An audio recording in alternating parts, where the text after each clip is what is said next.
Welcome back, Professor Michael. Selamat datang kembali. Profesor Michael Hudson bergabung bersama kita hari ini, dan saya sarankan semua orang untuk mengikuti karya-karyanya. Saya sudah menaruh tautannya di deskripsi. Ya, setidaknya inilah yang saya baca untuk tetap mengikuti perkembangan terbaru. Terima kasih sudah datang lagi, Michael. Senang sekali bisa bertemu lagi dengan Anda. It's good to be here with all of these. Senang sekali bisa ada di sini di tengah semua berita yang sedang terjadi. Pasar saham naik dan semua orang tampak yakin kalau tidak akan ada gangguan besar terhadap inflasi dunia atau nilai tukar akibat semua ini. Sungguh luar biasa. Kita sedang membicarakan perang yang sedang berlangsung, tapi pasar seolah itu tidak akan berpengaruh sama sekali.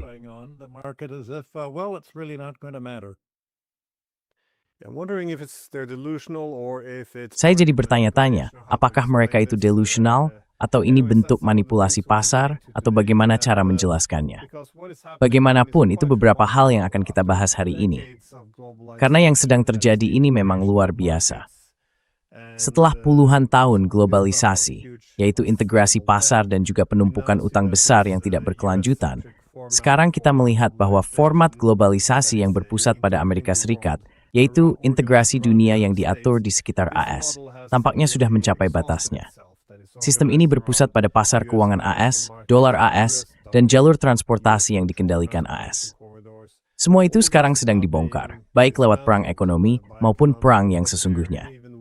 Dan mungkin Anda sempat melihat wawancara dengan Scott Bessent, di mana dia menegaskan bahwa perang terhadap Iran, Venezuela, bahkan Rusia, semuanya punya fungsi ekonomi untuk memperkuat dolar AS. Menurut saya menarik, karena memunculkan pertanyaan, sejauh mana sebenarnya ada yang mengendalikan arah ini, atau apakah Anda melihat ada rencana tertentu dari Amerika Serikat? Ya.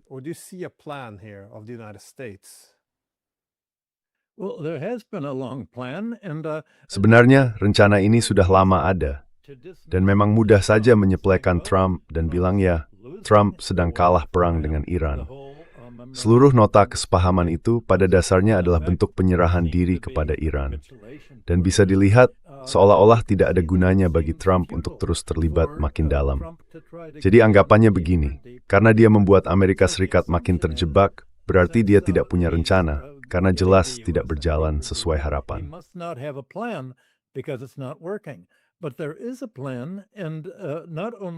Tapi memang ada rencana, dan bukan cuma Trump, terutama rekannya Menteri Keuangan Bessent, yang sudah sangat terbuka menjelaskan hal ini.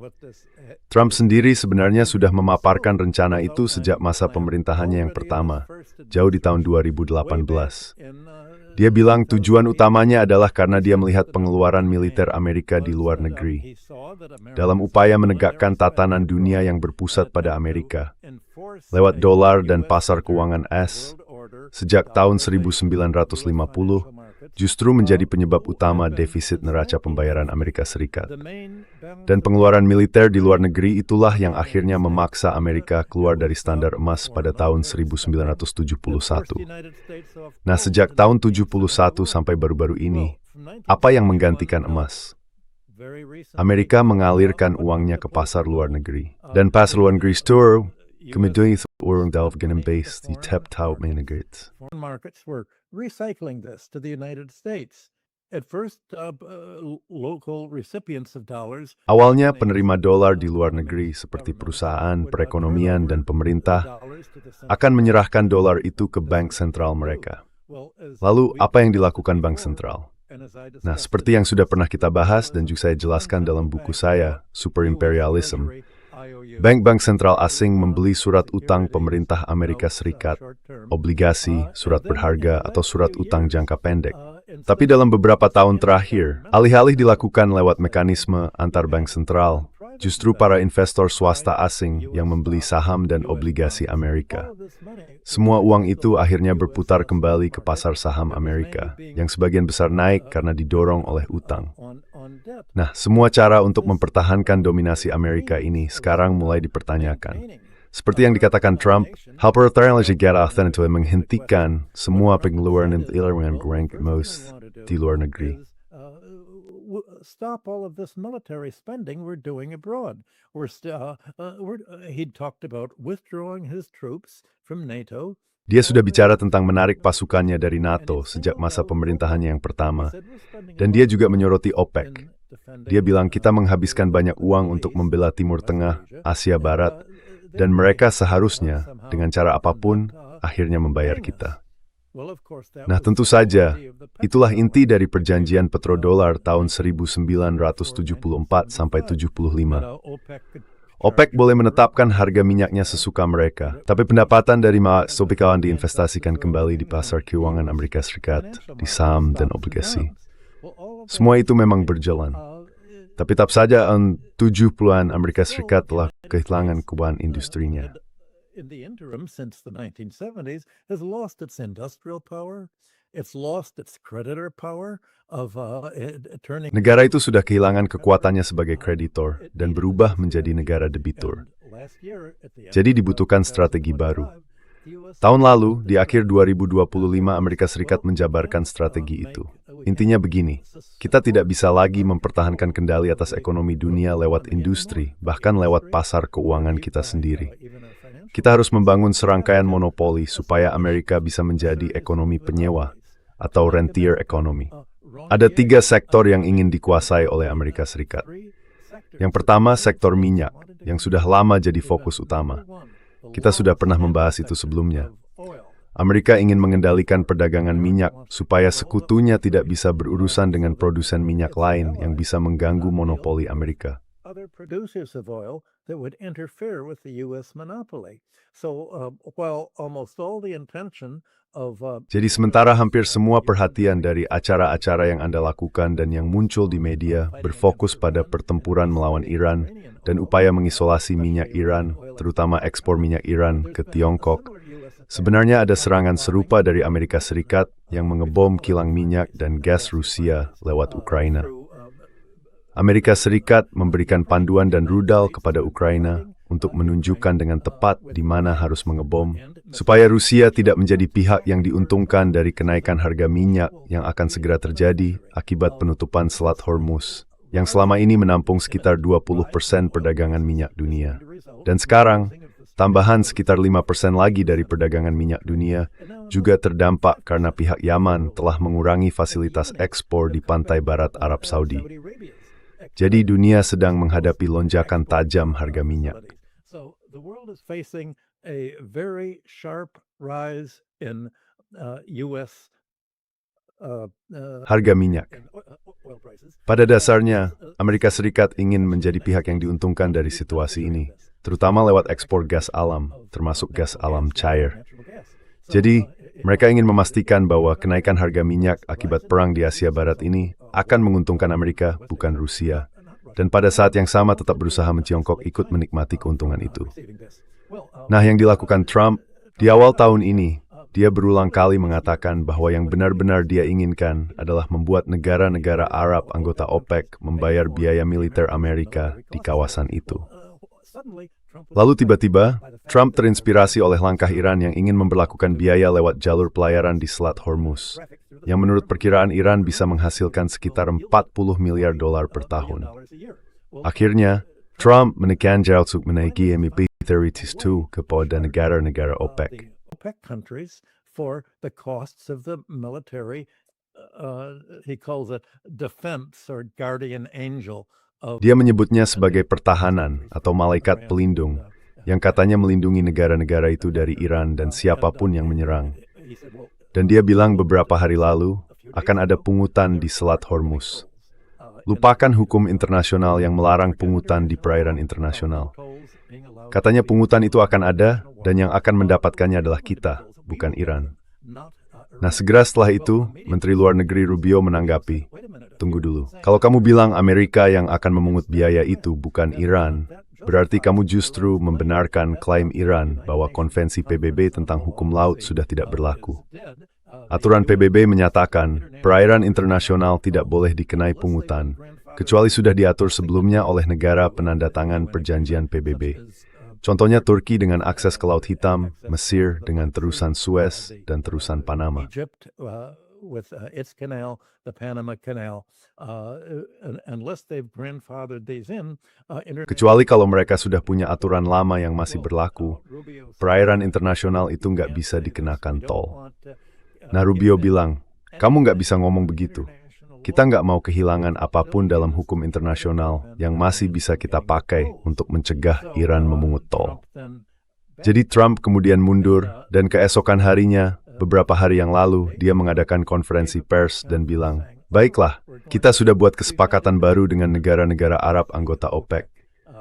Mereka akan membayar kita untuk biaya perlindungan yang kita berikan sebagai penjaga mereka, tapi bukan lewat tol.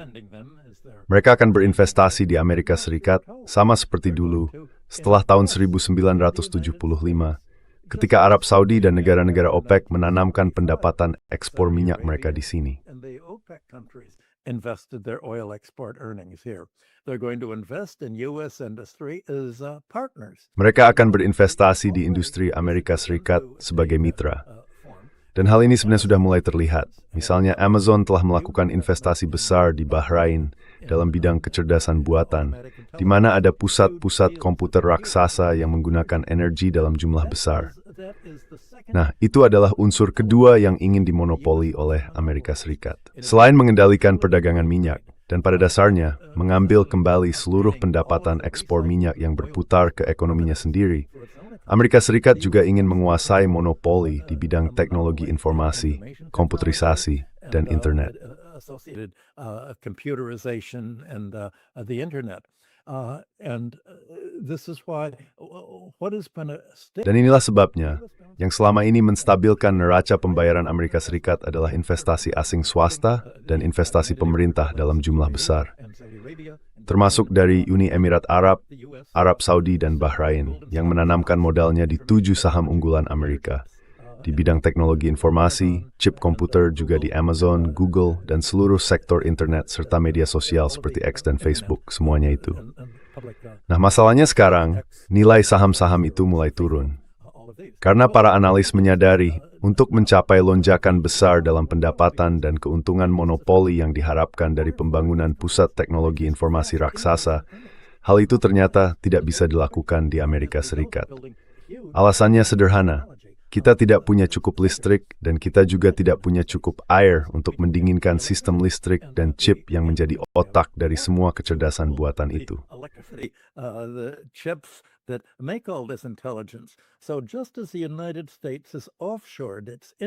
Jadi sama seperti Amerika Serikat dulu memindahkan industrinya ke luar negeri, terutama industri manufakturnya, sekarang mereka juga sedang memindahkan monopoli kecerdasan buatannya.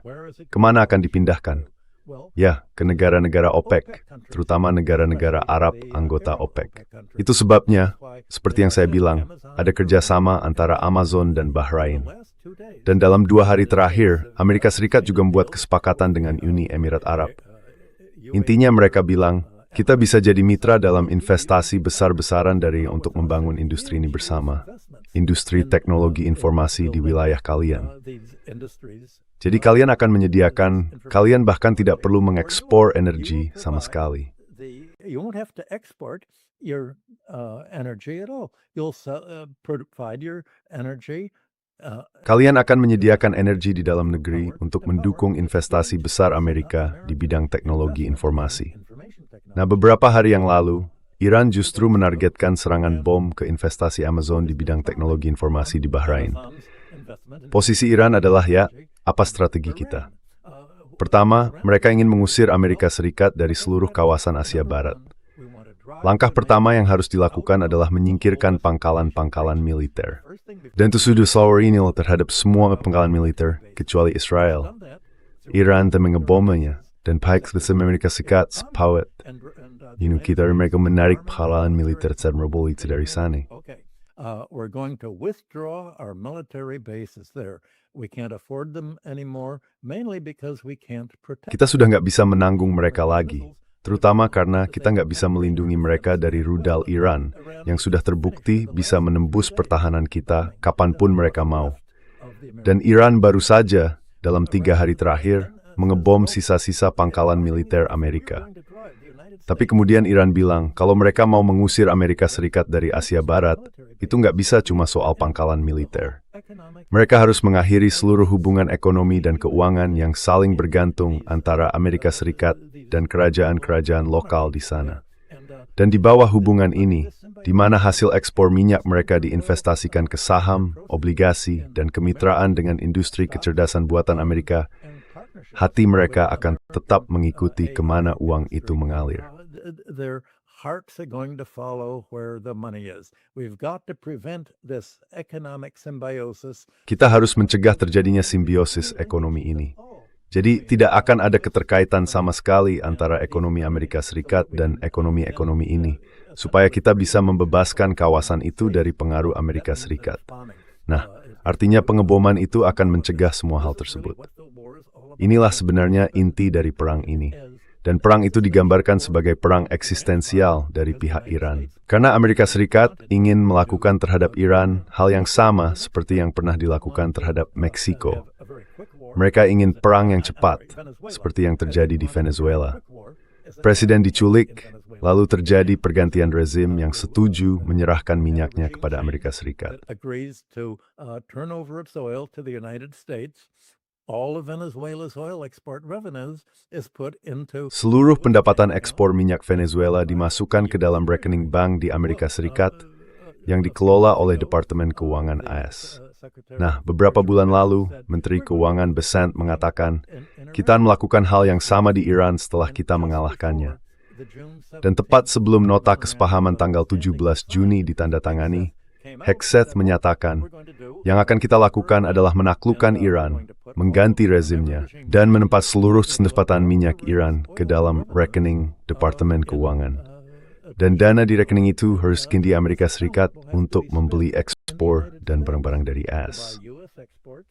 and U.S. Goods. Well, then the negotiators. Jadi, para negosiator waktu itu menyusun sebuah nota kesepahaman.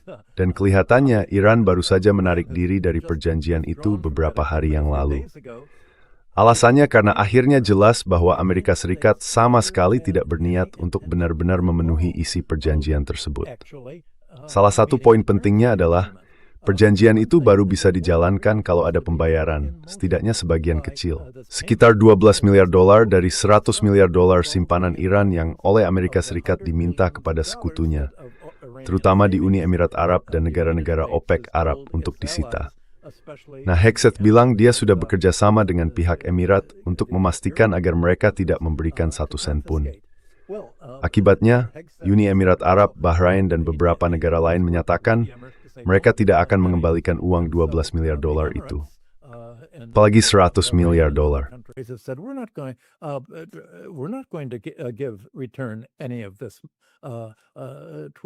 Kepada Iran, kita akan bilang begini, Iran, kalian sudah menyerang kami. Waktu kami menyerang kalian, kalian melawan balik. Tindakan kalian melawan balik itu dianggap sebagai serangan terhadap kami. Kami menuntut ganti rugi atas kerugian yang kami alami, karena kalian membela diri dari serangan Amerika Serikat, Israel, dan juga serangan militer kami sendiri terhadap kalian. Dan Hegseth sudah menjelaskan semua ini sebelumnya.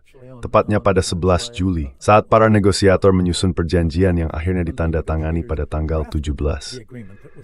Ya, jelas sekali bahwa hal ini tidak akan pernah dijalankan. This wasn't going to be enacted. And regarding letting Iran. Dan soal membiarkan Iran mengatur perdagangan di Selat Hormuz, Amerika Serikat sama sekali tidak pernah berniat untuk membiarkan Iran memungut biaya apapun, baik itu tol, biaya administrasi untuk pendaftaran kapal, atau biaya koordinasi kapal. Pokoknya apapun yang biasanya dilakukan oleh pihak yang mengelola selat. Angkatan Laut AS turun tangan dan melindungi kapal-kapal itu untuk mencoba mematahkan kendali Iran dengan cara mematikan transponder mereka dan berlayar dekat ke pantai Oman. Meskipun nota kesepahaman menyebutkan bahwa Iran akan mengatur semua pelayaran yang melewati Selat Hormuz, hal itu tidak berlaku untuk perairan teritorial milik Iran sendiri. This doesn't apply to Iran's own territorial waters. So there are going to be 2 routes through the Strait of Hormuz. Jadi nanti akan ada 2 jalur yang lewat Selat Hormuz. Satu jalur di dekat pantai Iran, yang bukan perairan internasional, tapi juga bukan sepenuhnya di bawah yurisdiksi Iran. Lalu ada jalur di tengah yang merupakan perairan internasional. Tapi aturan itu tidak berlaku di sini, karena Konferensi Perserikatan Bangsa-Bangsa tentang Hukum Laut atau UNCLOS melarang negara manapun memungut biaya lewat, kecuali yang sudah diizinkan sebelumnya dalam klausul itu.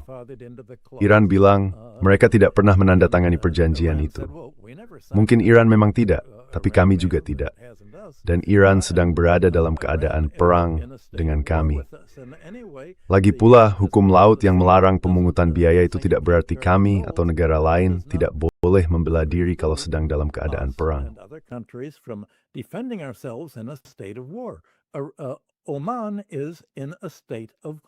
Oman sedang berada dalam keadaan perang dengan kami, karena Oman menampung pangkalan militer Amerika Serikat yang digunakan untuk meluncurkan rudal dan bom ke wilayah kami. Jadi tentu saja kami menguasai selat itu. Nah, inilah yang dimaksud dengan kebijakan Trump. Iran mengklaim punya hak untuk menegaskan hal itu ketika masa gencatan senjata 60 hari berakhir. Iran berencana memberlakukan biaya tol tersebut. Tapi Trump bilang, tidak, kalian tidak akan memberlakukan tol itu. Kami akan memberlakukan tol itu untuk mengganti semua biaya yang sudah kami keluarkan. Dan kami akan mengambil 20% dari hasil ekspor minyak negara-negara Arab yang mengekspor minyak itu. 20% dari nilainya akan dibayarkan kepada kami sebagai biaya tol.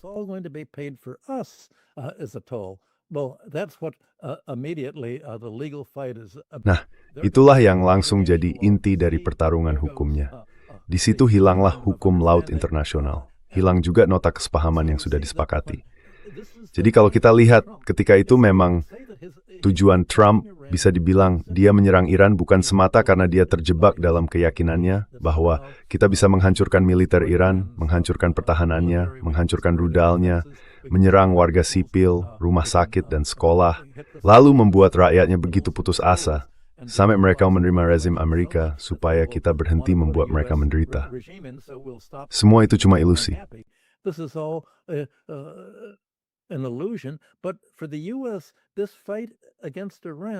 Tapi bagi Amerika Serikat, pertarungan melawan Iran ini luar biasa, bersifat eksistensial bagi rencana Amerika untuk mengendalikan ekonomi dunia. Sama halnya bagi Iran, ini adalah perjuangan untuk mempertahankan kedaulatan dan keberadaannya sendiri, dari upaya Amerika Serikat yang ingin menyerang, memecah belah dengan mendorong invasi dari Balochistan, dari kelompok Kurdi, dan pihak lain. Jadi inilah sebenarnya inti dari pertarungan ini. Dan alasan kenapa konflik ini akan terus berlanjut. Dan selama itu berlangsung, perdagangan minyak akan terhambat, yang akhirnya bisa menghentikan pasokan minyak, memicu krisis produksi global dan krisis keuangan, seperti yang sudah kita bahas di acara-acara sebelumnya.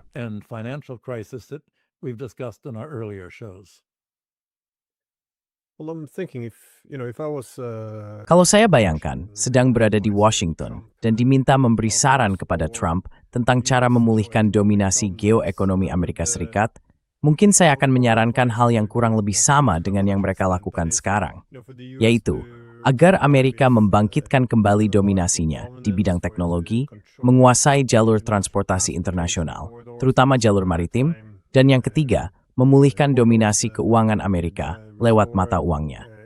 Intinya, mereka ingin menjaga agar para pesaing Amerika tetap lemah, tetap terpecah, tidak bisa bersatu, dan di saat yang sama, membuat para sekutu tetap bergantung.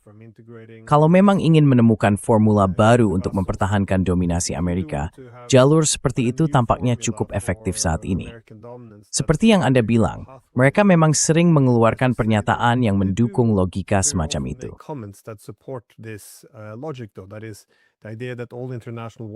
Maksudnya begini, gagasan bahwa semua jalur air internasional harus tetap berada di bawah kendali Amerika Serikat, bahkan lewat tindakan seperti perompakan. Sekarang kita lihat, salah satu cara mereka mengukur keberhasilan di Venezuela, menurut Glenn Deason, adalah bahwa Venezuela sekarang harus menjual minyaknya dalam dolar. Hasil penjualannya pun harus diinvestasikan ke Amerika Serikat. Trump sendiri pernah membanggakan berapa banyak uang yang berhasil mereka ambil dari Venezuela. Hal yang sama juga kita lihat dengan Rusia.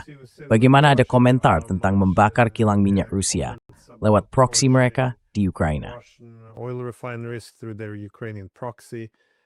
Bessent berkomentar bahwa setelah perang, kemungkinan besar Rusia akan dipaksa untuk kembali menjual minyak dan gasnya dalam dolar. Dan, ya, Iran, seperti yang disampaikan Lindsey Gray, memang kaya minyak, dan nantinya ini akan jatuh di bawah kendali Amerika Serikat setelah semuanya berakhir. Kita pernah dengar para pemimpin Amerika mengatakan hal yang sama, semacam slogan, bahwa ini adalah penderitaan jangka pendek demi keuntungan jangka panjang. Kita akan menguasainya. Bukan hanya soal kendali Amerika, tapi juga soal bagaimana minyak itu dijual. Bagian dari kesepakatan yang diinginkan Amerika, dan mereka cukup terbuka soal itu, adalah bahwa apapun pendapatan Iran dari minyak yang harus dijual dalam dolar, akan digunakan untuk memberi hak eksklusif kepada Amerika Serikat dalam menjual produk pertanian ke Iran. Jadi sekali lagi, minyak dijual dalam dolar, dan hasilnya dipakai untuk membeli produk Amerika.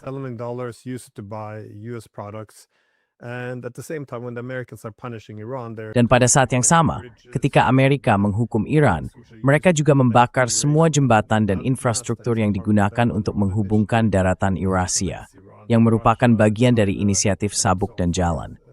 Jalur itu menghubungkan Iran dengan Rusia, Tiongkok, dan negara-negara lain. Kita bisa lihat, sekutu atau bawahan Amerika Serikat di Timur Tengah dan Eropa sekarang diminta untuk makin bergantung pada AS. Dan tentu saja, AS akan mengambil keuntungan dari situasi ini. Artinya, mereka sekarang harus membayar untuk, tanda kutip, perlindungan. Kita juga melihat hal yang sama dalam semua perang terhadap Iran, misalnya, di mana Tiongkok harus diputus dari salah satu pemasok utama minyaknya. Selain itu, pengembangan teknologi Tiongkok juga harus dibatasi, supaya dominasi teknologi Amerika bisa dipulihkan.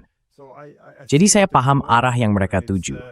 Dan kalau kita buang semua pertimbangan moral, and numberless, like Jim McCain's mobile, semua ini masuk akal. Dan menarik juga karena mereka mengatakannya secara terbuka. Tapi pertanyaan saya, seberapa besar kemungkinan Amerika Serikat bisa mencapai tujuan-tujuan ini, dan apa yang bisa salah? Karena Amerika ingin mematahkan dominasi teknologi Tiongkok, tapi ternyata itu tidak benar-benar bisa dilakukan. Mereka juga melihat bahwa Rusia siap melangkah sejauh apapun. Pada dasarnya, Iran tidak kalah. Mereka tidak menyerah.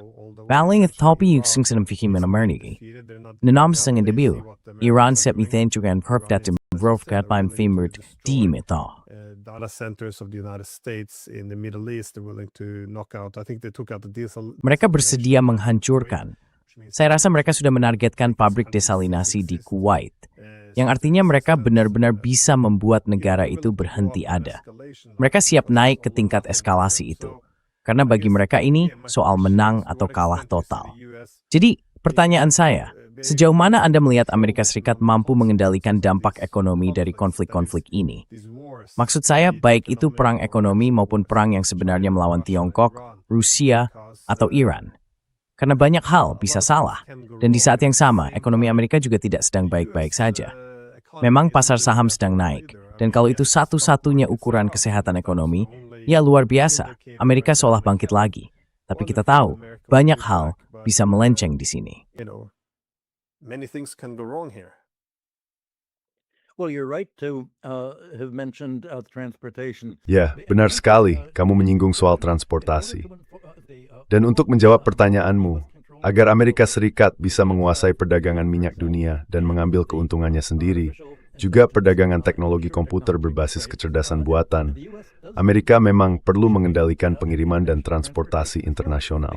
Karena bagaimana kamu bisa mengekspor minyak tanpa menggunakan kapal atau jalur darat seperti pipa?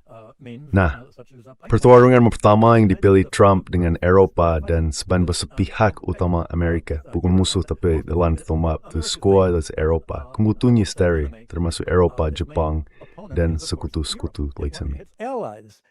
Europe, Japan, and its other allies. Before it fights its real enemies, Russia. Sebelum menghadapi musuh-musuh sebenarnya, Rusia, Tiongkok, dan Iran, serta mayoritas global, Amerika ingin memperketat kendalinya atas Eropa dan memastikan Eropa tetap bergantung pada gas alam cair dan transportasi dari Amerika. Untuk itu, ada dua hal yang harus dilakukan. Pertama, meledakkan pipa gas di Laut Utara, seperti yang sudah kita bahas. Dan kedua, yang sedang kita lihat sekarang, serangan bom terus-menerus terhadap kapal-kapal Rusia di Laut Baltik. Selama bertahun-tahun, Rusia mengekspor minyaknya lewat pelabuhan di pantai timur Latvia yang jalurnya melewati Laut Baltik. Sekarang pun, Rusia masih mengekspor minyak lewat Baltik, tapi Estonia dan Latvia mengizinkan NATO untuk pada dasarnya menghentikan ekspor minyak Rusia melalui jalur itu. Stopping Russian oil exports through the Baltic. Well, all of that violates the Semua itu jelas melanggar hukum laut PBB. Itu bukan perdagangan bebas.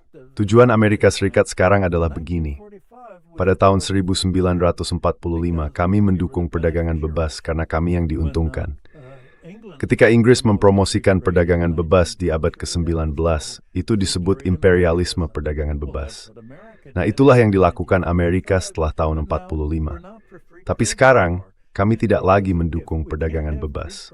Karena kalau negara-negara lain bisa berdagang satu sama lain secara bebas dan mandiri, tanpa bergantung pada Amerika Serikat, kalau kami tidak bisa mengendalikan minyak asing sebagai pesaing, kami akan menghancurkan minyak itu. Kami akan menghancurkan kemampuan Rusia untuk mengolah minyaknya. Kami akan menghancurkan kemampuan Rusia untuk menyalurkan minyaknya ke negara lain. Kami akan menghancurkan pipa-pipanya. Dan hal yang sama berlaku untuk Iran. And the same with Iran. We will destroy Iranian ports and Iranian. Kita akan menghancurkan pelabuhan dan kapal-kapal Iran, seperti yang sudah kita lakukan, supaya mereka tidak bisa mengekspor ke Tiongkok, ke India, atau kemanapun juga. Jadi pengendalian minyak dan pengendalian jalur transportasi itu saling berkaitan. Nah, itulah sebabnya pertikaian pertama Trump dengan Eropa terjadi soal Greenland. Kita harus menguasai Greenland, karena kalau kita bisa membuat jalur dari Greenland ke Islandia lalu ke Inggris, kita bisa memblokir akses dari Samudra Atlantik Utara menuju ke Arktik. Dan kalau akses itu bisa diblokir, maka Eropa dan Asia Barat tidak akan punya jalur perdagangan ke Arktik untuk menghindari konflik, tanpa harus memutar lewat Afrika Selatan atau lewat terusan Panama yang dikendalikan Amerika Serikat. Dengan cara itu, kita bisa memblokir perdagangan minyak dan segala bentuk perdagangan lainnya dari sana. The oil trade and any other trade from there. Well, I'm a little surprised. Russia has been Saya agak terkejut sebenarnya. Rusia sudah berusaha menjalin kesepakatan dengan Tiongkok lewat proyek pipa gas Power of Siberia. Mereka ingin menunjukkan bahwa Amerika Serikat dengan melanggar hukum laut dan semua aturan perdagangan bebas telah menghalangi mereka mengekspor minyak. Jadi satu-satunya cara untuk mengatasinya adalah lewat pipa. Dan tentu saja itu sejalan dengan apa yang sedang dilakukan Tiongkok lewat inisiatif Belt and Road, yang pada dasarnya bertujuan mengintegrasikan seluruh kawasan Eurasia, seluruh benua Asia, supaya tidak lagi bergantung pada strategi Mackinder yang menekankan penguasaan wilayah. Tapi Tiongkok dan Rusia masih berdebat soal berapa harga minyak yang tepat dalam kesepakatan itu.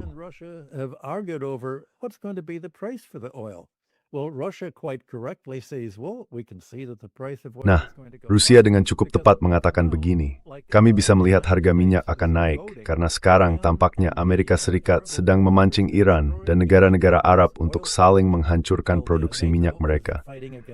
Sementara itu, NATO berperang melawan Rusia untuk menghancurkan kapasitas ekspor minyaknya.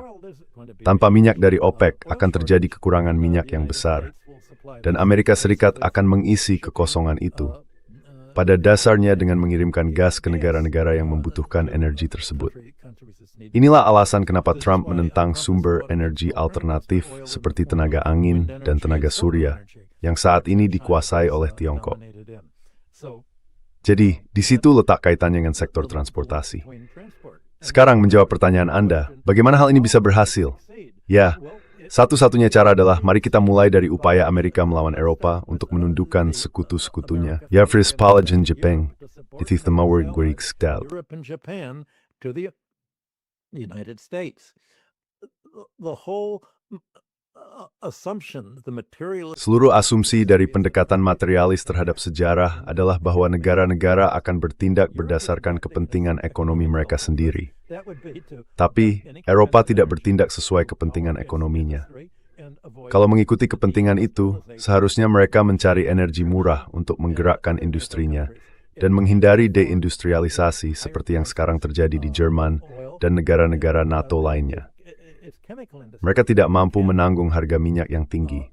Dan industri kimia mereka tidak bisa beroperasi dengan untung ketika ada gangguan pada turunan perdagangan minyak, seperti belerang untuk membuat asam sulfat bagi pertambangan dan pupuk yang dibuat dari gas alam. Belum lagi soal helium. Salah satu lokasi produksi pertama yang diserang Iran adalah fasilitas produksi helium di Qatar, yang menyumbang sekitar 20% dari perdagangan helium dunia. Dan itu hancur total. Totally destroyed. That it cost, I think, $5 billion to install. Biayanya, kalau tidak salah, sekitar $5 miliar untuk membangunnya, dan butuh beberapa tahun sampai selesai. Sekarang semua itu tidak bisa digunakan selama beberapa tahun ke depan, dan ini menyebabkan kelangkaan helium. China dan Amerika Serikat adalah produsen utama helium. China sudah menghentikan ekspor heliumnya, dan Amerika Serikat sekarang menggunakan monopoli heliumnya sebagai alat pengendalian internasional. Jadi, Amerika Serikat masih punya banyak tuas dan kendali. Dan yang terakhir, monopoli keempat yang belum kita bahas adalah dolar AS, monopoli sistem keuangan. Ini yang sudah kita bicarakan di beberapa acara terakhir waktu saya diundang ke sini. Amerika Serikat berusaha menyingkirkan para pesaingnya dari sistem clearing bank SWIFT. Bank clearing system. China set up an alternative to that. China membangun alternatif untuk itu.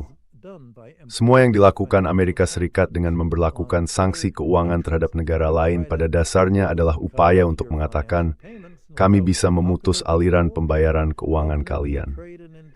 Tapi bagaimana mungkin ada perdagangan minyak?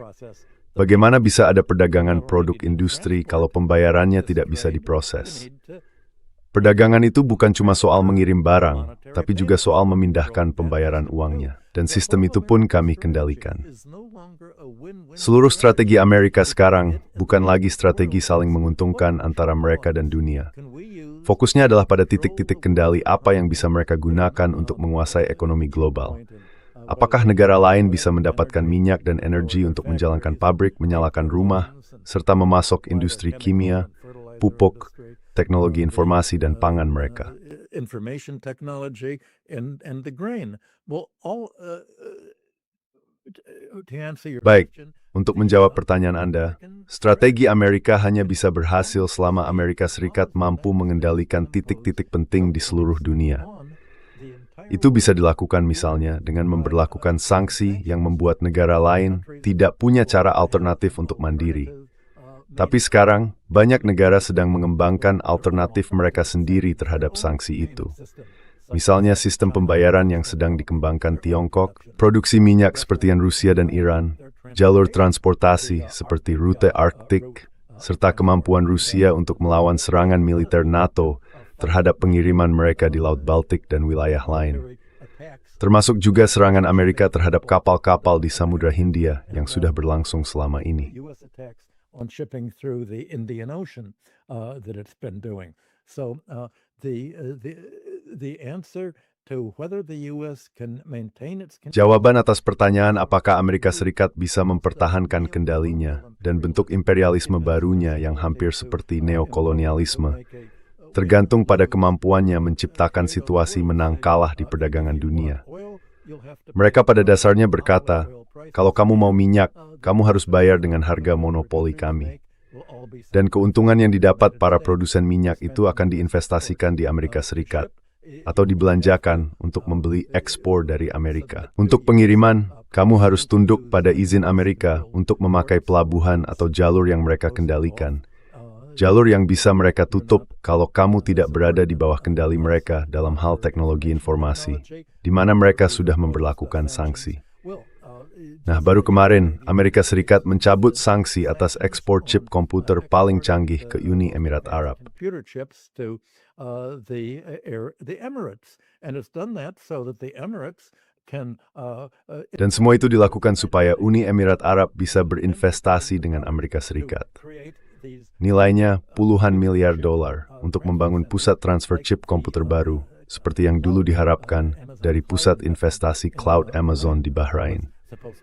Semua gagasan ini seolah menunjukkan bahwa mereka berhasil meyakinkan Uni Emirat Arab untuk berpihak pada Amerika Serikat. Dan Amerika Serikat memberikan izin itu kepada Uni Emirat Arab sebagai imbalan atas kesepakatan mereka membantu Amerika Serikat mengebom Iran.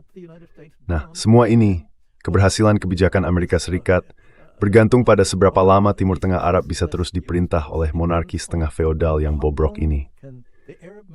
Sampai kapan Uni Emirat Arab bisa bertahan? Semi-feudal monarchies. How long can the Emirates survive? How long can Jordan, Bahrain, Saudi Arabia? Berapa lama Yordania bisa bertahan? Bahrain, bahkan Arab Saudi sendiri bisa bertahan meskipun sebagian besar penduduknya adalah orang Palestina atau India. Di sana masyarakatnya sangat timpang, dikuasai oleh para emir yang mengendalikan perekonomian dan berpihak pada Amerika Serikat. Hampir setiap perang atau dampak setelah perang selalu diakhiri dengan gejolak politik besar. Perang Dunia Pertama mengakhiri banyak monarki Eropa dan memunculkan bentuk pemerintahan baru. Itu monarki konstitusional, demokrasi setengah jalan. Kekaisaran Ottoman pun dipecah dengan koloni Inggris dan Prancis, mempadasari pipatunya stay pegimin Sultan. Basically, that redrew the map, carved up the Ottoman Empire. Well, the question is, now that this war... Nah, pertanyaannya sekarang, setelah perang ini berakhir, apakah akan ada revolusi politik serupa yang menyebar di seluruh Asia Barat? Apakah mereka membangun ekonomi yang benar-benar memanfaatkan minyak mereka sendiri, bukan untuk mengalirkan kembali surplus ekonomi mereka ke pemimpin Amerika Serikat? Apakah mereka menghindari posisi seperti Jerman atau Inggris, yang pada dasarnya hanya menjadi satelit Amerika Serikat? Dan tentu saja, tidak seperti Jepang, sedang didorong Amerika untuk mempersenjatai diri lagi demi kepentingan Amerika. Jadi apakah mereka akan menempuh jalan yang sama seperti Jepang, Inggris, dan Jerman?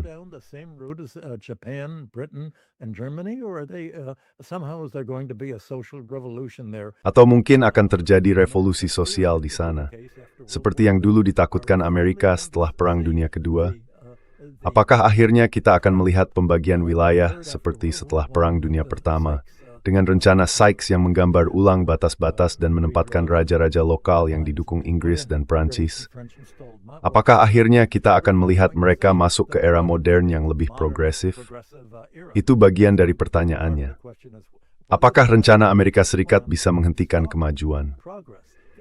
Apakah Amerika Serikat bisa menghentikan negara-negara lain untuk bertindak demi kepentingan ekonomi mereka sendiri, untuk mendorong pembangunan mereka sendiri, alih-alih tunduk demi mendukung ekonomi Amerika, yang sebenarnya tidak menggunakan pendapatan itu untuk pembangunan dalam negerinya, tapi justru untuk memperbesar monopoli, kendali, dan ancaman militernya terhadap negara lain. It's sebertergernya sebesarnya. That's really the question. Ya, itu poin yang bagus. Maksudnya begini, kemampuan Amerika Serikat untuk memulihkan dominasinya itu nggak cuma bergantung pada kemampuan para rivalnya untuk melawan, yang memang sedang mereka lakukan, tapi juga pada kesediaan para sekutunya menerima posisi bawahan yang sangat merugikan, seperti yang kita lihat di Timur Tengah. Mereka sekarang membayar harga yang mahal untuk kemitraan mereka dengan Amerika Serikat. Dan hubungan dengan Amerika Serikat sekarang ini sangat berbeda dibanding dulu.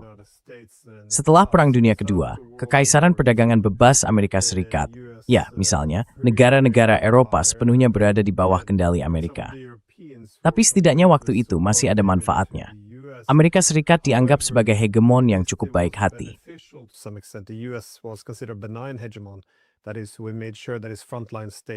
Maksudnya begini, dulu kita memastikan negara-negara di garis depan itu makmur. Artinya, Jerman Barat lebih makmur daripada Jerman Timur, Korea Selatan lebih makmur daripada Korea Utara, dan Tiongkok Taiwan lebih makmur daripada Tiongkok Daratan. Jadi bisa dibilang, negara-negara di garis depan itu berkembang pesat. Tapi sekarang, ketika Amerika Serikat sudah tidak mampu lagi mempertahankan format dominasinya seperti dulu, ia mulai memakan para pesaingnya sendiri, menuntut bentuk ketundukan yang berlebihan. Dan seperti yang kamu bilang, inti persoalannya adalah bagaimana membuat negara-negara itu bertindak tidak sesuai dengan kepentingan mereka sendiri. Ini penting, karena kalau kita lihat kasus di Eropa sekarang, mereka jelas tidak bertindak demi kepentingan mereka sendiri. I mean, they're not acting in their own interest. Their economies are getting weaker. They're politically getting weaker. Ekonomi mereka makin lemah, secara politik juga makin lemah. Mereka sedang mengalami krisis legitimasi karena, ya, di Eropa yang kini terbelah lagi, kepentingan Eropa sudah berubah. Situasi ini justru menimbulkan konflik dan perang dengan Rusia, yang akhirnya membuat mereka makin bergantung pada Amerika Serikat dan secara ekonomi jadi lemah. Kalau kita lihat kepemimpinan di seluruh Eropa, rasanya seperti ada lomba seberapa tidak populernya mereka bisa jadi. Dan di tengah krisis legitimasi ini, mau tidak mau akan muncul alternatif politik baru.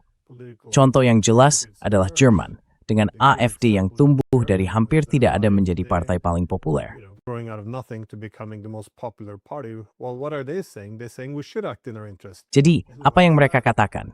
Mereka bilang kita harus bertindak sesuai kepentingan kita sendiri. Dan apa maksudnya itu? Kita harus memperluas sumber energi, harus berdamai dengan Rusia. Lalu kepentingan lain adalah di bidang teknologi yang beragam, bekerja sama juga dengan Tiongkok, memperluas jalur transportasi, dan memperluas sumber keuangan. Dengan kata lain, jangan hanya bergantung pada Amerika Serikat. Dan saya akan sulit bagi Amerika Serikat untuk mempertahankan posisi ini, karena selama para sekutunya tidak bisa bertindak sesuai kepentingan mereka sendiri, semuanya akan jadi sangat rapuh. Dan pada titik tertentu ya, pasti ada yang retak.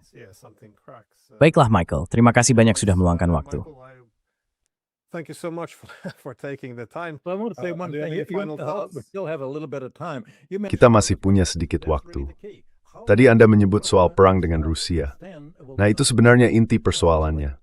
Berapa lama Rusia, dan pada dasarnya Putin akan menahan militer mereka untuk tidak membalas serangan rudal dan drone di wilayahnya sendiri, yang kini menghantam kilang minyak, bahkan sasaran sipil, termasuk Moskow dan Sankt Petersburg. Ditambah lagi upaya NATO menempatkan lebih banyak senjata di Finlandia dan negara-negara Baltik lainnya.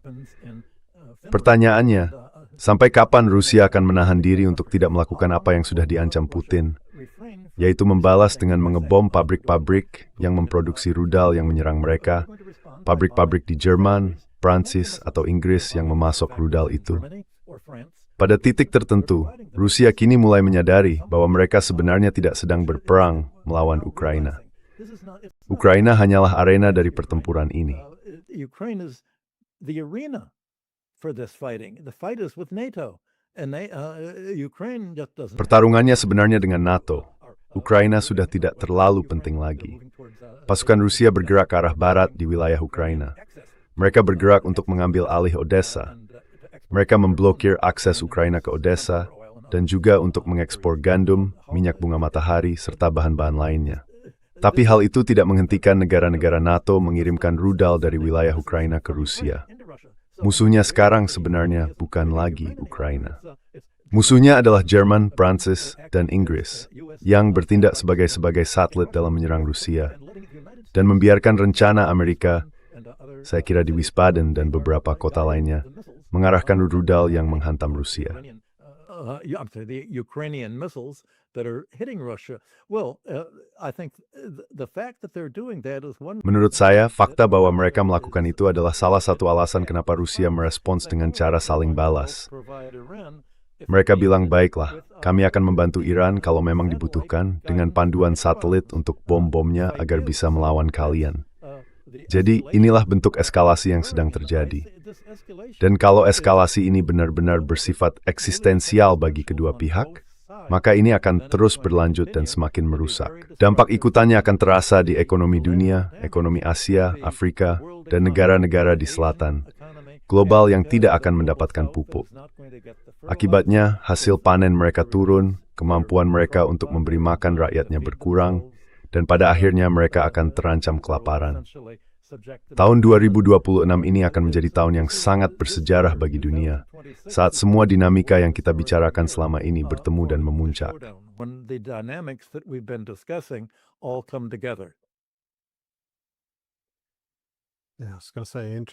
Ya, saya tadi mau bilang, memang masa-masa yang menarik. Tapi, bahkan kalau semua perang ini berakhir sekarang, rasanya tetap sulit membayangkan tidak akan ada krisis pangan musim gugur ini. Ya, pokoknya, seperti yang mau saya bilang tadi, Saya selalu merasa sedikit lebih bijak setiap kali ngobrol dengan Anda. Jadi, terima kasih banyak atas waktunya. So thank you so much for your time. Dan terima kasih sudah mengundang saya, Glenn Deason.